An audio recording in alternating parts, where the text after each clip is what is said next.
Hello दोस्तों, daily dose series में आप सभी लोगों का हार्दिक इस्तकबाल, सुस्वागत और मोस्ट वेलकम है। हेलो मेरे भाई, आज हम इस वीडियो में डिस्कस करेंगे रिलेटेड टू साइक्लिक क्वाड्रिलेटरल। ये आपके सामने क्वेश्चन है। मैं चाहता हूँ एक बार आप इसे खुद से अटेम्प्ट करें, फिर देन उसके बाद वीडियो का सॉल्यूशन देखें। ओके। समझो इस क्वेश्चन को। ए बी सी डी एक चक्री चतुर्भुज है। वृत्त के बाहर एक बिंदु P से वृत्त की दो स्पर्श रेखाएं PA और PC खींची गई हैं। यदि एंगल ABC 98 डिग्री है, then what will be APC angle क्या होगा? आइए इंग्लिश में पढ़ के बताता हूं मैं। ABC is a cyclic quadrilateral from a point P outside the circle two tangent PA and PC are drawn on the circle. If ABC is 90 degree, ABC is 98 degree, then what is the measure of the APC? आइए पहली बात तो मैं cyclic quadrilateral के बारे में कुछ मैं चीजें बताता हूँ। लेट्स से अगर ये एक सर्कल है, तो साइक्लिक क्वाड्रिलेटरल की एक खास बात होती है, सारे के सारे एंगल, सारे के सारे वर्टाइसेस, मैं तुमसे कहूँ कि ये लाइक दिस एंड दिस, सारे के सारे वर्टाइसेस कहाँ पे होने चाहिए? आंसर होगा सरकमफेरेंस पे होने चाहिए। जैसे कि ये इसके क्वाड्रिलेटरल के सारे वर्टाइसेस कहाँ पे हैं? सरकमफेरेंस पे है। तो अब क्वेश्चन को पढ़ते हैं। From a point P outside the circle, circle के बाहर एक पॉइंट है, मान लो यहाँ पे है P outside the circle, two tangent PA and PC। अगर मैं A इसे मानता हूँ और C इसे मानता हूँ, तो PA and PC are drawn on the circle.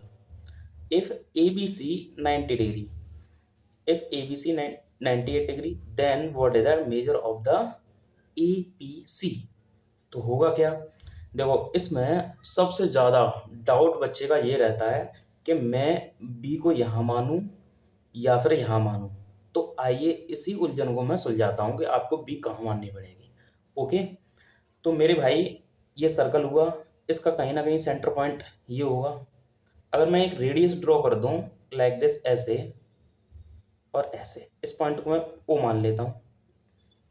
अब आप एक बात बताओ, रेडियस और ये टेंजेंट के साथ 90 डिग्री का एंगल बनाएगी? बिल्कुल भाई। और ये भी रेडियस है और ये टेंजेंट है, तो 90 डिग्री का एंगल बनाएगी। ये 90 और ये 90, मैं कहूँ कि ये एंगल अगर थीटा है, तो व्हाट विल दिस एंगल? तो आपका आंसर क्या होगा? ये एंगल होगा मेरे भाई 180 माइनस थीटा। क्या आप मेरी बात समझ रहे हो? जैसे कि ये और ये, आपको पता है ये क्वाड्रिलेटरल बना, ये 90 और ये 90, ये 90 और 90 का सम 180, और ये एंगल थीटा है, तो इसे क्या होना पड़ेगा? 180 माइनस थीटा। ओके, अब आगे चलते हैं। देखो ये कॉर्ड है, ये एक कॉर्ड है AC। अगर ये कॉर्ड है AC और ये सेंटर पे एंगल 180 माइनस थीटा है, तो सरकमफेरेंस में मेरे भाई कितना बनेगा? याद रखना, इसका जस्ट हाफ और इसका just half 90 minus theta by 2। Right और नॉट? ओके, उम्मीद करता हूँ ये बात समझ में आ गई होगी। अब साइक्लिक क्वाड्रिलेटरल की एक प्रॉपर्टी ये भी होती है कि उसके अपोजिट एंगल का सम कितना होता है? 180 डिग्री होता है। अब आप एक बात बताओ, ये 90 माइनस थीटा बाई 2 एंगल है, तो इसका जस्ट सामने वाला एंगल कितना होना चाहिए? आपका आंसर होगा इसका जस्ट सामने वाला एंगल कितना होना चाहिए? 180 प्लस थीटा। और यकीन मानो मेरे भाई, अब आप आंसर के बहुत नज़दीक पहुंच गए हो। 90 प्लस थीटा बाई 2, चेक कर लो।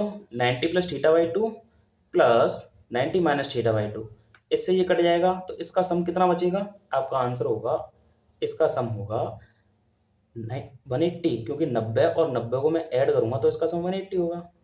ठीक जी। अब हमें ABC 98 डिग्री दे रखा है, तो B मुझे यकीन मानो यही मानना पड़ेगा और D मुझे यहाँ मानना पड़ेगा। क्यों? क्योंकि 90 से बड़ा जो एंगल होगा वो यहाँ होगा और 90 से छोटा एंगल होगा वो यहाँ होगा। तो इस एंगल की वैल्यू हमें कितनी दे रखी है? 98।